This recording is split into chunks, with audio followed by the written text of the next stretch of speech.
Donc, bienvenue à tous. Je suis Chloé Beauvalet, je suis directrice générale du groupe Outsourcia. Je suis ravie de pouvoir intervenir aujourd'hui avec deux complices. Donc, Bertrand, je te laisse te présenter. Bonjour à tous, je m'appelle Bertrand Golando, je suis le directeur du capital humain du groupe Outsourcia, qui est présent en France, au Maroc, en Tunisie et à Madagascar. Et voilà, quelques années au compteur en tant que DRH. Et de Rita. Bonjour à tous. Bon, j'espère que vous allez bien déjà. Je me présente, je m'appelle Rita Achar, je suis la responsable ESG et développement durable du groupe Outsourcia. Je suis ravie d'être parmi vous aujourd'hui. Voilà. Enchantée en tout cas et merci à chacun d'être présent. On a sauté sur l'occasion quand le syndicat professionnel des centres de contact, qui réunit l'ensemble des prestataires externes qui permettent d'opérer la relation client des grandes marques, nous a proposé de participer à cette initiative du MEDEF pour la semaine de l'entreprise responsable et inclusive, en se disant qu'on était particulièrement heureux de pouvoir apporter notre éclairage ou notre brique à ce sujet de l'inclusion qui nous tient énormément à cœur. Et peut-être juste en introduction, vous dire que dans ce sujet de l'inclusion, on se pose souvent la question d'inclure des gens qui seraient différents ou d'inclure des thématiques, des sujets, des équipes qui ne seraient pas dans la norme. Et finalement, moi, ce qui m'a toujours interpellée, c'est que quand on cumule les différents types de différences, on s'aperçoit que finalement, c'est la norme qui est plutôt l'exception et qu'il y a 1000 façons d'être différent et de devoir être inclus. Si on prend les vulnérabilités telles qu'elles sont listées par les sciences sociales, on en liste 17 qui vont des problématiques d'addiction, le deuil, la maladie, le handicap, le fait d'avoir un statut d'aidant, les troubles du neurodéveloppement, bref, 1000 façons d'être différents. Mais cette question de l'inclusion, elle peut inclure aussi le sujet de l'inclusion culturelle. Et c'est vrai qu'on a ce sujet entre les différentes cultures à l'intérieur d'un pays ou entre différents pays. Et puis, des sujets d'inclusion qui sont liés aussi à des cultures d'entreprise et finalement des parcours qui sont différents. Donc, il y a 1000 façons d'aborder ce sujet de l'inclusion. Et si on passe sur la slide suivante, Rita, ce qui nous semblait intéressant, c'est que dans les métiers de la relation client, qui sont les métiers qui sont opérés par le groupe Outsourcia, on a une forme de légitimité qui est liée à plusieurs thématiques sectorielles. Et puis nous, à Outsourcia, des points un peu spécifiques qui font qu'on avait envie de prendre la parole sur ce sujet. D'abord, sur le secteur en tant que tel, ce sont des entreprises dans la relation client. Les gens qui opèrent le service client sont nombreux. Donc, certes, il y a de la technologie et de plus en plus de technologie au fil des années, mais il y a surtout et avant tout un nombre d'équipes, un volume de personnes qui est important. Le groupe Outsourcia compte un peu plus de 4000 personnes aujourd'hui, réparties sur 4 pays. Et cette question, effectivement, de la présence d'équipes qui sont importantes en volume donne un panel plus large de diversité et de compréhension de ces thématiques de problématiques spécifiques à chacun des individus. Donc, c'est particulièrement important dans le cadre de la relation client parce que le vrai sujet numéro 1 en termes de qualité requise pour opérer ces métiers sont des qualités humaines qui dépassent largement des problématiques techniques. Donc, on est sur le fait d'avoir le sens du service, d'être capable d'écouter et d'avoir de l'empathie pour les clients ou les consommateurs avec lesquels on est en contact. Une grande diversité de profils liée aussi à une grande évolution des métiers qui fait qu'il n'y a pas forcément de parcours professionnel ou professionnalisant spécifique, et c'est plutôt le vécu et l'expérience qui fait la richesse de l'interaction qu'on peut avoir avec les consommateurs ou les clients. Et qu'à l'intérieur de chaque site de production, qui regroupe de toute façon quelques centaines, voire quelques milliers de personnes, à chaque fois, c'est un lieu où chacun peut apporter sa pierre à l'édifice collectif. Et donc, c'est finalement des tremplins d'évolution professionnelle et de développement de l'employabilité, mais aussi des lieux de création de communautés et de collectifs qui sont particulièrement riches et nourrissants. Et puis le dernier sujet, c'est effectivement le rôle que peuvent avoir les métiers de la relation client dans le développement de l'employabilité d'un territoire. Et là, pour le coup, ce sera différent selon les pays, où on est plutôt sur du primo-accès au marché du travail, notamment en France, par exemple, mais dans les pays européens. Là où on sera plutôt sur le développement d'un milieu professionnel de CSP intermédiaire, on va dire, d'une classe professionnelle intermédiaire, comme on peut l'avoir à Madagascar, où on fait partie intégrante de la structuration de l'économie malgache. Donc finalement, selon les territoires, un rôle du secteur qui est un peu différent. Et nous, chez Outsourcia, plus spécifiquement, tous ces sujets, évidemment, sont les nôtres. Mais pourquoi on a tenu à prendre la parole sur ce sujet de l'inclusion? C'est parce qu'aussi, on a vraiment une conviction très profonde que les entreprises aujourd'hui n'ont pas simplement à être pilotées par des objectifs de performance et d'efficacité et d'efficience, mais beaucoup sur des enjeux finalement de robustesse qui permettent à la fois d'être résilients quand il y a des problématiques, des crises, des difficultés, mais aussi d'être extrêmement agiles quand il y a des opportunités qui se présentent. Et on le voit alors aujourd'hui sur le marché français au vu du contexte politique, mais on le voit plus globalement sur le contexte géopolitique, les problématiques de changement climatique, mais aussi sur des enjeux d'aléas croissants dans la façon dont les technologies bouleversent nos métiers. Et finalement, notre problématique numéro 1, c'est de s'assurer qu'on aura cette capacité à naviguer dans un environnement qui est extrêmement incertain et dans lequel la diversité, la pluralité est un atout majeur. Et ce qu'on souhaitait, c'est vous partager quelques exemples un peu plus concrets de ce qui peut être fait ou de ce que nous avons eu l'occasion déjà de faire, soit dans nos vies professionnelles, soit chez Outsourcia plus spécifiquement. Bertrand, the floor is yours. Alors, le grand jeu, c'est d'enlever le mute du micro. Mais oui, c'est quand même mieux comme ça. Oui, comme tu l'as dit, on va explorer justement ces trois domaines. Donc sur la partie transformation engagement, c'est vrai que compte tenu de la richesse et la diversité de nos effectifs, on va voir justement comment l'inclusion transforme alors l'organisation plutôt dans son mindset et renforce énormément l'engagement sur plusieurs volets. Donc on va vous donner quelques petites actions qu'on a pu mettre en place, comme disait Chloé, soit chez Outsourcia, soit dans des vies antérieures et qui ont vraiment eu un impact certain. Et enfin, sur toute la partie innovation sociale, donc là c'est plus justement ce que tu disais sur la partie robustesse et innovation. On va voir que justement tous ces chantiers d'inclusion professionnelle renforcent non seulement l'engagement, la pérennité de nos effectifs dans la structure et justement une certaine agilité à pouvoir appréhender les défis qui se proposent à nous. Rita, on peut y aller. Alors, comment concrètement l'inclusion transforme les équipes? Alors, lorsqu'on parle d'inclusion professionnelle, et comme l'a dit Chloé, on a une population qui est issue de divers environnements sociaux, diverses formations, diverses expériences. On a une palette alors on a une moyenne d'âge dans l'entreprise qui se situe aux alentours de 32 ans. Maintenant, on a des jeunes de 22 ans et des seniors, on va dire, de plus de 55 ans. Donc, on a justement toute cette palette de parcours de vie et qui nous sur ces expériences pour apprendre à nos jeunes comment ça se passe.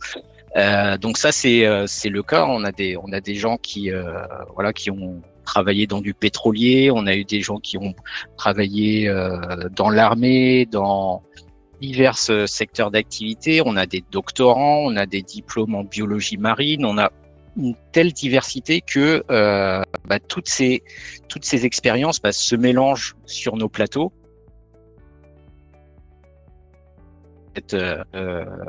Cette émulsion, on va dire, du coup qui se fait autour du métier de la relation client. Donc, ce partage d'expérience vraiment crée cette, on va dire, ouverture ouverture d'esprit par rapport à comment on mène sa carrière professionnelle, quels sont les choix qui ont été faits et ainsi de suite. Vous avez bien compris que je ne parle pas forcément d'inclusion de personnes sous-représentées ou des personnes en situation de handicap, même si effectivement de par le passé j'ai pu mener ce type de politique et constater un réel changement dans la culture managériale. Un manager qui accueille justement des personnes issues de ces différents environnements, qui accueille une personne de surcroît qui peut être en situation de handicap, on voit que son style managérial va totalement changer. On a une approche du manager qui du coup se trouve beaucoup à l'observation, en mode collaboratif, et donc du coup ça transforme réellement le manager, quel que soit son niveau d'expérience et quel que soit son on va dire son niveau dans l'organisation. On a ce vrai constat qui se fait, et c'est les résultats ont pu être constatés lors de baromètres sociaux ou d'autres enquêtes internes qui mesurent justement ces aspects-là. Donc ça, c'est au niveau du manager, mais au niveau de l'équipe, on a aussi un élément qui se crée justement à l'accueil de personnes, on va dire, alors soit en situation de handicap encore une fois, ou de différentes nationalités ou de différents environnements. On a une équipe qui du coup construit, on va dire, sa cohésion au travers de cette diversité. On a évidemment des gens qui, n'ayant pas pu accéder à l'emploi, se trouvent justement accéder à l'emploi et trouvent justement leur utilité dans la société, et donc peuvent commencer certains projets de vie. Il y a une sorte de reconnaissance aussi qui se fait, alors aussi bien dans l'entreprise, mais et ça c'est plusieurs verbatims que j'ai pu avoir au cours de ma carrière, où des gens quand même sont venus nous voir, nous RH, pour nous dire grâce à vous, j'ai pu commencer justement à tout simplement faire des projets d'achat, immobilier, de véhicules, faire des projets de vie et ainsi de suite. Ça a été vraiment le déclencheur de toute la suite, même si c'est des gens qui étaient très très diplômés, mais l'accès à l'emploi leur était extrêmement compliqué, et le fait justement d'avoir cette capacité à recruter sur des compétences qui sont des compétences à la fois de soft skills, mais aussi de langue. Voilà, peu importe le diplôme, peu importe l'environnement d'où on vient, du moment qu'on a ces compétences, on recrute. Et donc du coup, ça nous permet justement d'intégrer et d'inclure justement beaucoup de personnes dans notre secteur d'activité. Donc du coup, il y a cette forme de reconnaissance aussi que ces people ont envers la structure, et donc il y a un réel engagement aussi bien en matière de performance. On a des gens qui sont extrêmement impliqués dans l'entreprise, mais aussi en termes d'engagement autre pour l'entreprise. Et donc voilà, on va dire performance durable. Alors je sais que Chloé aime pas trop ce mot de performance, mais en tout cas des résultats durables, ça c'est clair et net. La cohésion, j'en ai parlé, mais on voit que les gens restent de plus en plus dans l'entreprise du fait de cette diversité, de cette qualité de vie ensemble, et apprécient justement cet environnement-là. Le turnover évidemment baisse, la satisfaction des collaborateurs est en hausse, et les résultats de l'entreprise, in fine, même si ça peut paraître bizarre, mais les résultats effectivement sont souvent au rendez-vous dès lors qu'on met en place ce type d'approche. Voilà, c'est un peu tout ça qui fait cette transformation. Après, on va voir justement sur le slide suivant que Merci. Que en fait, l'inclusion, c'est pas uniquement recruter des personnes de divers horizons, divers environnements sociaux ou géographiques. C'est aussi travailler sur nos collaborateurs et leur proposer justement la capacité à garder leur employabilité. On n'est pas naïf, on sait très bien qu'on se réveille pas à l'issue de notre licence ou master en se disant je veux faire ma carrière dans un centre de relations clients. Comme lui disait Chloé, souvent on est dans du primo-accédant qui va commencer à se construire sa carrière professionnelle pour ensuite le plus souvent aller vers ces violons d'ingres initiaux. Maintenant, notre travail, c'est aussi justement de faire en sorte que nos collaborateurs puissent garder cette employabilité et puissent monter en compétences. Alors, s'ils peuvent le faire chez nous, évidemment, on sera les plus heureux du monde. Juste à titre d'exemple, les ressources humaines de chez Outsourcia, comme dans mes vies précédentes en relations clients, les personnes qui occupent les postes de RH ne sont pas RH. Donc, ce sont souvent des gens qui ont découvert le métier des ressources humaines grâce à leur activité et qui par la suite, grâce à la mobilité et à des programmes de compétences, formation et ainsi de suite, ont pu intégrer les ressources humaines. Et le truc qui est encore plus étonnant, c'est qu'une fois que ces équipes intègrent les ressources humaines, c'est à ce moment-là qu'ils vont faire des formations RH. Donc, souvent, j'avais des équipes RH qui étaient beaucoup plus diplômées que moi. Je ne suis pas diplômé de ressources humaines, mais j'y baigne depuis plus de 25 ans. Mais voilà, donc du coup, c'est aussi cette capacité qu'a nos types de structures de pouvoir proposer des chemins de carrière qui sont pas forcément évidents au premier abord pour un conseiller client, pour un manager, d'intégrer des ressources humaines, d'intégrer des finances, d'intégrer des métiers comme la business intelligence, le reporting, de la planification et ainsi de suite. Comme disait Chloé, on a pas mal de métiers qui sont en mode support justement à la relation client et donc du coup qui sont de vraies passerelles pour nos collaborateurs, soit qui ont fait des études en informatique ou en finance ou autre, ou soit qui découvrent justement le métier grâce justement à des programmes de mobilité qui sont le plus souvent ouverts quasiment à tous les collaborateurs. Maintenant, l'inclusion, ça passe aussi par des programmes de formation spécifiques, des soutiens dédiés, des aménagements, si on est en train de parler de personnes en situation de handicap. Je vais pas spoiler ce que va nous dire Rita, mais souvent, non, tu peux rester, Rita. En fait, souvent, alors là, je vais peut-être plus parler de personnes en situation de handicap. Souvent, on se fait toute une montagne de se dire est-ce qu'on est handicap friendly, etc. Est-ce que nos bâtiments, etc. Alors que, comme le disait Chloé en introduction, le handicap revêt beaucoup de différentes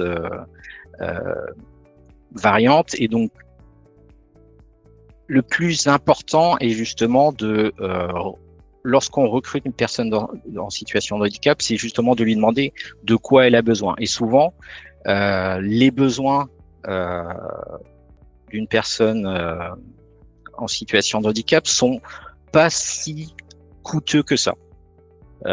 J'ai pu recruter différentes personnes, petite taille, des gens qui sont amputés, etc. On a eu des montants d'investissement extrêmement faibles. Par contre, lorsqu'on accueille ces personnes-là, il faut que justement nos managers et nos conseillers soient préparés. Aussi bien, tout à l'heure, j'en parlais sur la partie écoute, sur la partie observation, disponibilité et ainsi de suite. Maintenant, il y a quelques petites choses à apprendre aux managers de façon à ce qu'ils puissent accueillir et gérer une personne en situation de handicap de la meilleure des façons. Et donc, forcément, former le manager, mais aussi sensibiliser, communiquer, accompagner l'équipe aussi, puisque c'est très important que le manager et l'équipe soient en mode accueil et en mode facilitation, sans toutefois non plus aller en faire des tonnes, puisque le seul besoin qu'a une personne en situation de handicap, c'est d'être considérée comme toutes les autres personnes. Et donc du coup, voilà, ne pas en faire trop, ne pas en faire assez aussi, mais voilà. Donc là, tout ça, c'est évidemment des choses à mettre en œuvre. Alors ça peut être du e-learning, ça peut être du formateur, ça peut être aussi, alors on parle d'aménagement, mais avec des partenaires bien sélectionnés, on peut bénéficier d'ergothérapeutes qui viennent en amont de l'intégration de la personne, vérifier si toutes les conditions sont requises pour justement faire en sorte de bénéficier d'un accueil performant. Donc voilà, il y a plein de choses. On n'est pas, nous, des spécialistes forcément de tous ces sujets-là. Donc, on est souvent extrêmement bien accompagné par soit des partenaires associatifs, soit des partenaires étatiques sur ces aspects-là. Enfin, et ça, c'est vraiment une chose qui marque et qui marche, c'est la partie partenariat innovation sociale, en fait. Lorsqu'on met en place des programmes d'inclusion, forcément, on se dote de partenaires, associatifs ou pas, et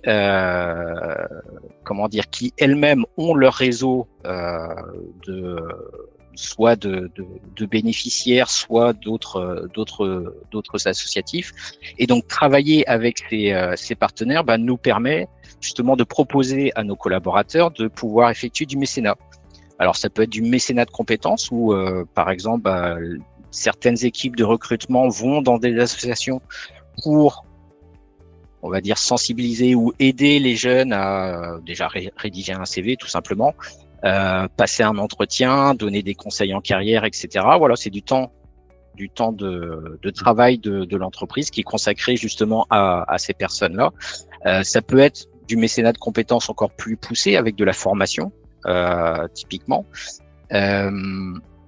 D'autres choses qui marchent très très bien et qui, encore une fois, répondent un peu à ce que je disais tout à l'heure sur l'engagement, la cohésion, le sens aussi, la raison d'être, c'est tout ce qui est, alors on l'a appelé projet communautaire, mais c'est surtout moi ce que j'appelle plutôt des actions solidaires, où plutôt que d'aller faire un séminaire dans un hôtel avec piscine à côté d'un golf, c'est toute l'équipe va rejoindre une association pour effectuer un don, pour faire des réparations, faire de la peinture, être avec les bénéficiaires des programmes.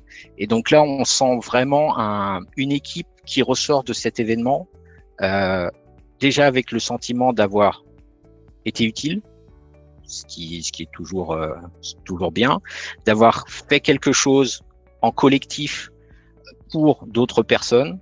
Et voilà, c'est des expériences qui cimentent justement la cohésion d'équipe et l'engagement des collaborateurs, et surtout avoir cette possibilité d'aller faire des choses qui leur font sens. Et ça, c'est hyper important. Et enfin, toute la partie ambassade ou ambassadeur. On sait très bien que dans nos populations, et je dirais dans beaucoup d'entreprises de par le monde, c'est le cas. On a souvent beaucoup de personnes qui sont déjà elles-mêmes engagées dans des actions sociales ou solidaires dans leur vie privée et qui deviennent quasiment naturellement des sortes d'ambassadeurs, alors ambassadeurs RSE, ESG, peu importe comment on les appelle, mais justement qui sont justement les porte-paroles de cet engagement inclusif de l'entreprise auprès de managers, de collaborateurs, et qui arrivent à drainer justement un engouement et un engagement collectif beaucoup plus important. Donc voilà, ça c'est certaines choses que j'ai mis en place, qu'on va mettre en place, qui se font déjà, qui effectivement donnent du sens à cette notion ou ces programmes justement d'inclusion professionnelle. Et donc vous l'avez compris, lorsqu'on parle d'inclusion professionnelle, c'est aussi bien pour nos collaborateurs que pour des personnes qui sont en recherche d'emploi, en reconversion, en sous-représentation, on va dire. Et donc voilà. Après, pour tenir le rythme, Bertrand, comme il nous ouais. reste un quart d'heure, je te propose de faire le petit focus sur la mobilité. Et puis on va aller sur la mobilité, c'est ce que j'allais faire. Ou justement, la mobilité, j'en ai un petit peu parlé, mais effectivement,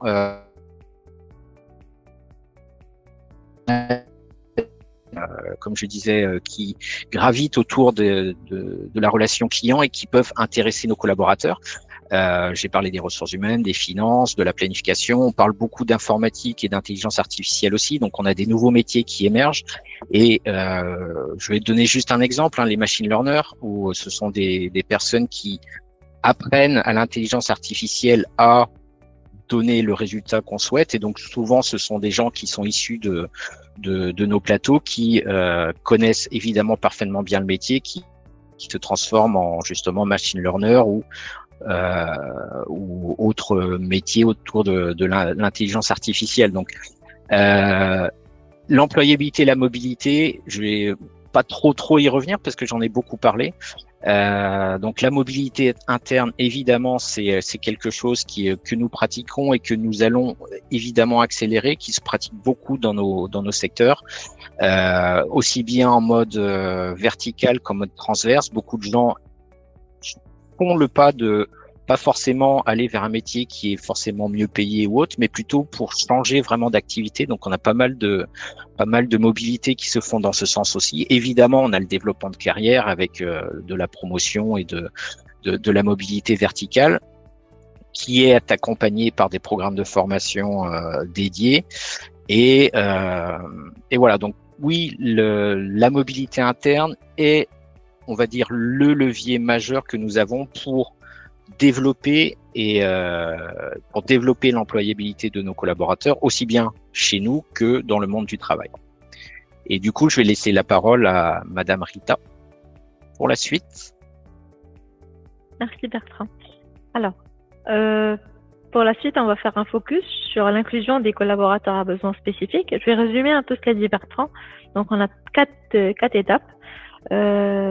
Déjà, une petite précision, bien sûr, l'accompagnement des collaborateurs qui ont des besoins spécifiques concerne les personnes en situation de handicap, mais pas seulement.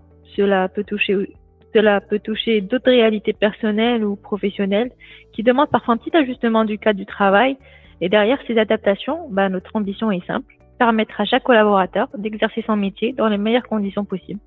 Et parce qu'aucune situation ne se ressemble, notre approche est volontairement au cas par cas. Plutôt que de déployer un grand programme standardisé, on préfère construire des solutions adaptées à chaque personne, donc à ses besoins concrets et à son environnement de travail. Concrètement, ça peut passer, comme a dit Bertrand, par des choses assez simples, un aménagement d'horaire, l'adaptation d'un poste ou d'un matériel, un accompagnement plus personnalisé du manager. Et parfois, effectivement, on peut aussi faire appel à des partenaires externes pour fournir justement les outils ou le soutien nécessaire à la réussite professionnelle de la personne. Et donc, pour que tout cela fonctionne, le vrai levier, c'est effectivement la formation et la sensibilisation des managers. Parce que tout se joue en réalité de leur côté. Ce sont eux qui font vivre l'inclusion au quotidien. Et leur implication, elle fait toute la différence parce qu'un manager formé et sensibilisé, c'est quelqu'un qui sait reconnaître les différences, c'est quelqu'un qui fait preuve de bienveillance, qui écoute activement, qui pose les bonnes questions et qui cherche avec le collaborateur des solutions concrètes et réalistes. C'est aussi quelqu'un qui comprend que l'inclusion, c'est pas un sujet à part ou une contrainte à gérer. Non, c'est une manière de travailler, de diriger, d'interagir tout simplement. Et c'est là que se construit la réussite d'une vraie démarche inclusive. C'est dans les gestes du quotidien, c'est dans la confiance, c'est dans la façon dont on se parle et dont on collabore. C'est avant tout une question de regard. Pour moi, l'inclusion, c'est une question de regard. C'est une façon de regarder l'autre. C'est une façon d'adapter notre environnement pour que chacun il puisse trouver sa place et avoir ses chances et les moyens de réussir. Et justement, cette idée de regard, elle s'arrête pas là.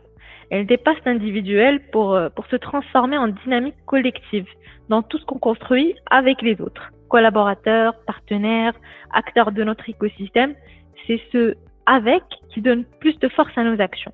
Et c'est tout l'enjeu de notre troisième levier, justement, comment renforcer notre impact social. Bon, on va se répéter un peu, mais en résumé, il y a 4 piliers. Il y a un réseau d'ambassadeurs internes.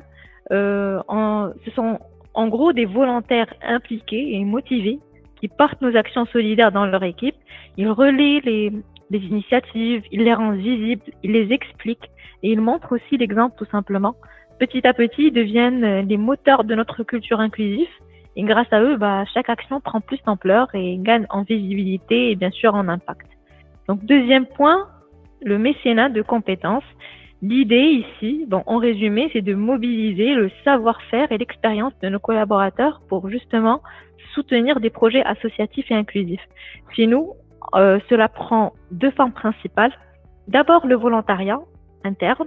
Certains collaborateurs choisissent par eux-mêmes de s'engager sur leur temps pour aider une association à un projet solidaire. Ils partagent leurs compétences, leur expertise, parfois même leurs conseils. Ensuite, on va parfois plus loin avec la formation croisée. Donc concrètement, c'est quoi? On forme nos équipes en interne, mais en échange, elles vont aussi transmettre ce qu'elles ont appris à des bénéficiaires d'associations partenaires. Et cette approche, elle permet de créer un véritable cercle vertueux où nos collaborateurs, ils montent en compétences, les bénéficiaires acquièrent des savoirs utiles et nous, en tant qu'entreprise, on renforce notre impact social tout en consolidant l'engagement des équipes.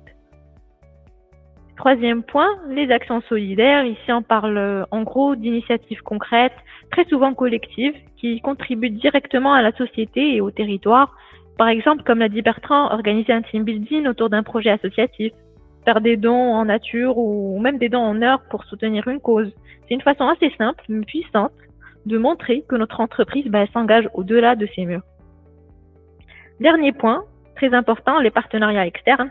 On collabore avec des associations locales, des structures d'insertion ou encore des acteurs du secteur social. Oui.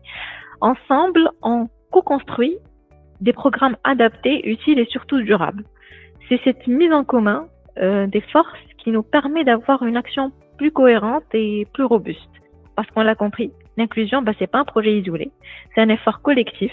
Il implique l'entreprise, les managers, les collaborateurs, mais aussi l'ensemble des acteurs du territoire. En résumé, renforcer justement notre impact social, c'est pas une suite d'actions indépendantes, c'est une dynamique partagée qui est faite de relais internes, de compétences mises au service des autres, d'initiatives solidaires et des synergies externes. Et c'est justement cette combinaison qui fait toute la différence. Et c'est tout ce qu'on met derrière cette idée d'inclusion, une démarche qui se construit au quotidien, qui s'élargit à l'extérieur et qui prend tout son sens lorsqu'elle s'inscrit dans l'action collective. Mais au-delà, bien sûr, des initiatives elles-mêmes, ce qui est important, c'est ce qu'elles changent concrètement pour l'entreprise, pour les équipes, pour nos façons de travailler. Je laisse la parole à Chloé pour la suite. Non, mais juste en conclusion, en fait, ce qu'on souhaitait partager, c'est qu'en fait, ce qui nous semble clé sur ces thématiques de l'inclusion, c'est de ne pas faire des actions d'inclusion. Rita parlait de regard, la dimension écosystémique qui a été démontrée par Bertrand. Il y a vraiment cette volonté de se dire que le sujet, ça n'est pas de mener quelques actions pour cocher des cases, mais plutôt de voir comment structurellement on peut poser ce regard et faire en sorte de façon exemplaire à l'intérieur de l'entreprise que ce regard soit posé sur les individus. La vraie difficulté finalement du monde de l'entreprise, c'est que souvent on exprime des besoins et on va chercher les ressources qui correspondent à ces besoins. Et là, ce qu'on essaye de faire, ou en tout cas ce qui nous semble la clé d'une inclusion réussie, c'est de partir des individus et de reconstruire l'offre de services de l'entreprise, de réinventer la façon dont on l'opère et de se dire que finalement, c'est cette dynamique un peu bottom-up qui vient nourrir l'entreprise. Alors, c'est d'autant plus facile, entre guillemets, même si c'est un travail et une attention quotidienne, mais qu'on a beaucoup d'équipes dans les entreprises, mais ça peut commencer à peu de monde, pour peu qu'on ait effectivement cette vigilance sur 2 axes, un axe temporel, de se dire que ça n'est pas une action coup de poing ponctuelle, et un axe de collectif pour se dire que c'est à la fois partir de l'individu, mais construire le puzzle de l'entreprise. C'est vrai que chez Outsourcia, on a ce morceau de puzzle au cœur de notre logo, mais qui est aussi cette capacité à pouvoir travailler ensemble. Et finalement, quand Bertrand parlait d'un séminaire ou d'un comité de direction où on fait des actions de solidarité, où on va ensemble donner des repas, On pourrait se dire c'est juste quelque chose de bien. Non, c'est aussi quelque chose évidemment qui noue des liens, mais c'est aussi des moments de grande sérendipité, des moments où on peut avoir d'autres idées sur des façons de faire notre métier, de l'opérer, qui viennent d'à côté. Et c'est ce métissage des pratiques qui nous permet de gagner en robustesse et en capacité de rebond, quel que soit finalement le contexte, les besoins, les évolutions à la fois technologiques et métiers de notre secteur d'activité. On avait essayé de sanctuariser quelques minutes à la fin. Vous avez la possibilité de nous poser des questions en prenant la parole tout simplement, mais aussi sur le chat, s'il y a des sujets spécifiques ou des questions que vous pourriez avoir sur lesquelles nous pourrions vous répondre, que ce soit Bertrand, Rita ou moi. Le plus difficile, c'est toujours la première question.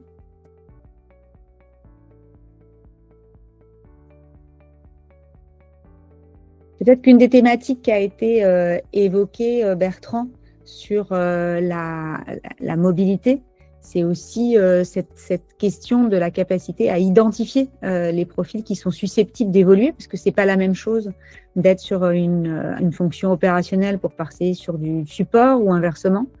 C'est aussi une capacité à mener des assessments, des regards croisés sur les compétences et les potentiels des collaborateurs. Peut-être 2 mots complémentaires là-dessus? Alors, je vais un peu parler des problématiques des gens des ressources humaines, puisqu'on recrute beaucoup, mais souvent l'information, enfin l'ensemble des informations du CV du candidat n'arrive pas forcément aux gestionnaires RH ou les talent managers. Et donc, du coup, c'est déjà tout ça, c'est une perte d'information énorme. Et donc, c'est de notre responsabilité et mission de commencer déjà à partir de ces informations initiales, les expériences professionnelles, les diplômes, etc., pour aussi identifier les potentiels.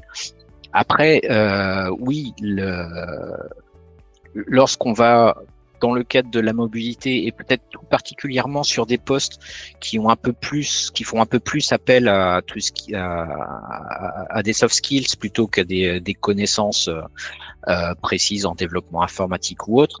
C'est vrai que là-dessus, alors moi je privilégie effectivement tout ce qui est assessment center pour justement permettre d'avoir une vue, alors on va dire 360 puisqu'on est jamais trop sûr de enfin le recrutement ou la mobilité n'est jamais une loi exacte. Néanmoins, avoir des programmes de type assessment avec de la mise en situation individuelle, collective, de l'entretien croisé et ainsi de suite permet justement d'avoir toutes les informations qui nous permettent de qualifier le potentiel. Donc voilà, ça c'est effectivement une des méthodologies qu'on utilise avec quand on parle de regard croisé, c'est évidemment, vous l'aurez compris, c'est pas que des ressources humaines qui le font, ce sont des gens de divers horizons de l'entreprise qui participent à ces types d'ateliers pour évaluer un potentiel. Et peut-être un point, parce que je vois qu'on n'avait pas de questions à ce stade, mais un point, c'est aussi de se dire qu'il y a des thématiques sur lesquelles l'inclusion peut être aussi une inclusion numérique, par exemple, avec des gens qui sont plus ou moins à l'aise avec un certain nombre d'outils, et que souvent, là, on est aussi sur des démarches qui sont en reverse mentoring, donc de laisser la main, pas forcément en mode descendant, d'un expert sachant plus senior, plus âgé, mais on est plutôt effectivement sur une démarche qui vient potentiellement des équipes de terrain, des équipes les plus jeunes, pour aller apporter des nouvelles compétences aux équipes déjà en place. Donc ça demande quand même une très grande flexibilité à l'intérieur de l'entreprise et un regard très ouvert qui permet de croiser les axes de développement descendant, remontant et transverse, dans tous les sens finalement, en étoile. À titre d'exemple ou d'expérience, dans une de mes expériences passées où je travaillais chez un éditeur informatique de solutions monétiques, donc tout ce qui est paiement, on avait recruté un ancien pirate informatique. Et dans le cadre de transfert justement de compétences où il nous faisait part de ses connaissances, on avait organisé ce sorte d'atelier où il formait ou informait nos collaborateurs, enfin les collaborateurs de cette entreprise aux différentes techniques de hacking, phishing, hameçonnage, etc. Où voilà, c'était de la sensibilisation tout en étant de la formation sur des trucs extrêmement concrets de comment pirater quelque chose. Donc voilà, et c'était un ingénieur informatique, tout ce qu'il y a de plus normal, mais qui s'était tourné plus vers le ethical hacking que le pas ethical hacking. Et il est 45 pétante, on va pouvoir rendre l'antenne. Merci en tout cas, on est convaincu que le sujet de l'inclusion dépasse largement les bornes du pur sujet de l'accueil du handicap, mais il est beaucoup plus large que ça. On espère en avoir donné un aperçu et on reste à votre disposition pour le groupe Outsourcia, quelles que soient vos questions et vos besoins. Merci Bertrand, merci Rita. Merci à tous. Bonne journée. Au revoir.